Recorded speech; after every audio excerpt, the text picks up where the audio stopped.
За та бүхэд энэ өдрийн мэндийг хүргэе. Монгол улсад 1996 оноос хойш үүсэн байгуулагдсан хадгалан зээлийн хоршоо өнөөдөр одоо үйл ажиллагаа явуулж байгаа 200-аас 300-аад хадгалан зээлийн хоршоо сум орон нутаг хотод байгаа гэсэн мэдээлэл байгаа. Хуулийн төсөлд бол 178 одоо хадгалан зээлийн хоршоо үйл ажиллагаа явуулж байна гэж гарсан байна. За санхүүгийн хоршооны тухай хууль энэ нэмэлт өөрчлөлт найруулгын төсөл энд гарч байгаа одоо гол агуулга нэмэлт өөрчлөлтүүдийг бол хууль санаачлагчдын зүгээс өргөн мэдүүлж байгаа. Энийг бол харлаа. Мэдээч одоо ямар аливаа нэгэн хуульд өөрчлөлт оруулах, нэмэлт өөрчлөлт оруулахад тэнд одоо хийгдэх шаардлага, за хэрэгцээ шаардлагыг бол бүрэн одоо хангаж ажилдаг. Тэгэхээр мэдээж гадаад орнуудын туршлага өнөөдөр одоо хадгалан зээлийн хоршоо агсан төвшөнд яаж одоо санхүүгийн хоршоо болж өөрчлөгдөж ажиллаж энэ сум орон нутаг алслагдсан хөдөө орон нутагт байгаа малчид иргэдийн аж амьдралыг дэвшлүүлэх, санхүүгийн хэрэгцээ шаардлагыг нэмэгдүүлэх, бас одоо тэр нөгөө хуулийн төсөлд тусгаснаар нийгэм соёлын одоо хэрэгцээг нэмэгдүүлэх гэж бүр нэмэлтээр заасан байна л да.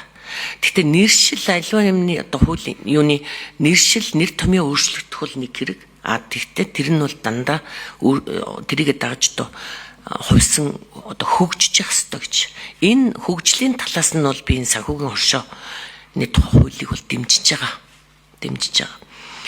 За тэгэхээр ер нь энэ 2000-ад оны одоо хадгалан зээлийн хоршооны тэр их хямрал, за тэнд одоо мэдээж хуулийн одоо цоорхоо тэр энэ юмнууд байсан.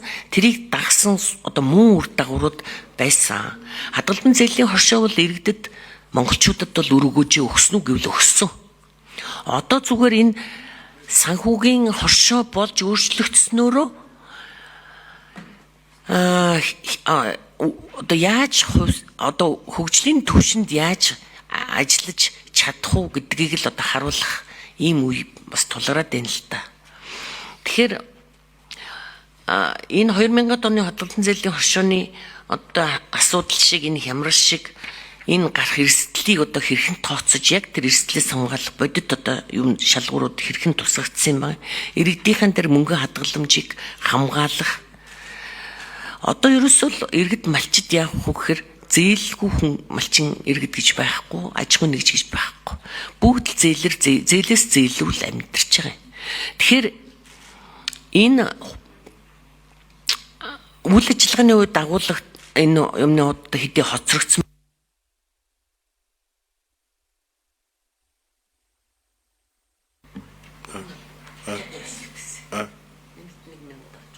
За 1 минут батчмаг шүү. Эрсдлийн удирдлагын стандарт, банк ус санхүүгийн байгууллага банкныхтайгаа хэр их ойртож төгсөж очих юм болоо. Энэ дээр нэг хууль санаачлагчдын зүгээс энэ асуултыг асууя. За англи асууж та. За өрөнд яг шүү. Төс санаачлагч. Бачмаг шууны асуултанд хариулъя. За ер нь бол зээлийн хүүгийн түвшин өнөөдөр бас ард иргэдэд маш их дарамт болж байгаа энэ нөхцөлд бичил санхүүгийн зах зээлийг олон улсын жишгийнхэн дагуу хөгжүүлж яг энэ гишүүдтэй үйлчилдэг энэ санхүүгийн механизм руу оруулснараа энэ зээлийн хүүгийн дарамтаас бол бид ард иргэдийг хөнгөлөх бас нэг алхам болно гэж ингэж харж байгаа үр дүнг нь. За Монгол банк сая бас санал хэлж байгаа шүү байна. Өнөөдөр бол яг хуулийн хэлц хэсэг, үзэл баримтлалын хүрээнд хэлц хэсэг асуудлыг хэлцэж байгаа. Гэхдээ бид хууль санаачлагчийн хувьд 2025 оны 10 сарын 20-ны өдөр засгийн газар санал авахар алан бичгээ хургуулсан. Хууль тогтоомжийн тухай хуулийн дагуу 11 сарын 20-ны дотор санал ирүүлэх ёстой. Хариу ирүүлэх ёстой. Хэрвээ ирээгүй бол саналгүй гэж үзэх хуулийн заалттай. Өнөөдрийн хүртэл надад засгийн газраас энэ хуулийн төслийн талаар санал ирээгүй. Тийм учраас би санал нэг байна гэж ойлгож байгаа. Харин Монгол банк хадгаламжийн тэр даатгалын одоо давхар хамгаалтын тогтолцоо тэр бүхэл бүтэн бүлгээр нь одоо бас энэ дээр бол олон улсын механизм зарчим нийцэхгүй гэдэг ийм ойлголтыг гаргаж байгаа юм байна гэдгийг би өнөө өглөө сонссон. Тэгэхээр энэ бол зүгээр бид нэр зарчимд нийцч үгүй юу гэхээсээ илүүтэй өнөөдөр ард иргэдийн амьдралд Монголд үүсэж байгаа хадгалам зээлийн хоршоодод үүсэж байгаа энэ хүндрэл эрсдлийг давхад ямар боломжийг хууль эрхцэн орчныг бид нээх ёстой бэ гэдэг энэ нөхцөл байдлаар харах ёстой. Өнөөдөр Монгол улсад үйл ажиллагаа явуулж байгаа хадгалам зээлийн хоршоо 3 дахь үе дээр явж гин гэж харж байгаа. Эхний үе бол үнэхээр энэ хууль эрхцэн зохицуулалт байхгүйгээс болоод маш том хямралыг хүний амь настай хүртэл бид нар авч явсан. Өнөөдөр хохирлоо барагдуулаагүй 26 тэрбум төгрөгийн хохирлыг барагдуулаагүй хохирцсан иргэд явж байна. Хууль гарсан 15 жилийн хугацаанд нэг ч өөрчлөлт ороогүй. Энэ хугацаанд мөн дахиад хохирсан иргэд гарсан. Энэ юунаас болсон гэхээр энэ хадгалам зээлийн хоршоодыг бид давхар хамгаалтын буюу даатгалын давхар хамгаалтын тогтолцоог олон улсын жишгийнхэн дагуу хийж чадахгүй байгаас болж байгаа юм байна гэж үзэж яг энэ Монгол банкны эсрэг байгаад байгаа тэр бүхэл бүтэн заалтыг оруулж ирж байгаа.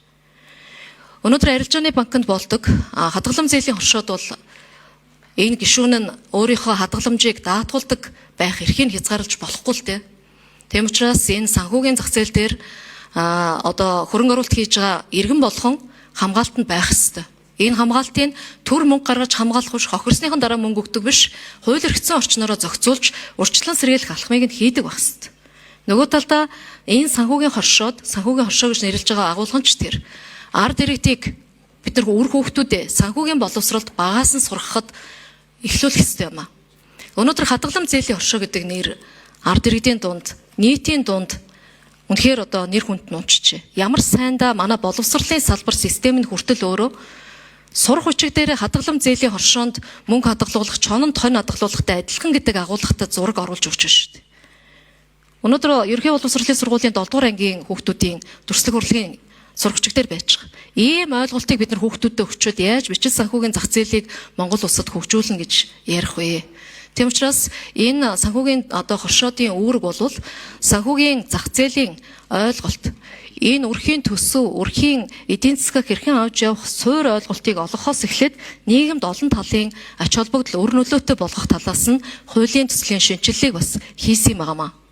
Тэгэхээр энэ дээр бол үндсэн үйл ажиллагааны чиглэл нэмэгдэх, хамгаалтын тогтолцоо нэмэгдэх, нийгэмд хурц ажиллах үйл ажиллагааг нэмэгдүүлэх, дээр нь мөнгө угаах одоо элдв арга хэмжээнээс сэргийлэх зорилготой заалтууд орсон байгаа гэдгийг бас гишүүний асуултанд тодтогч хариулъя.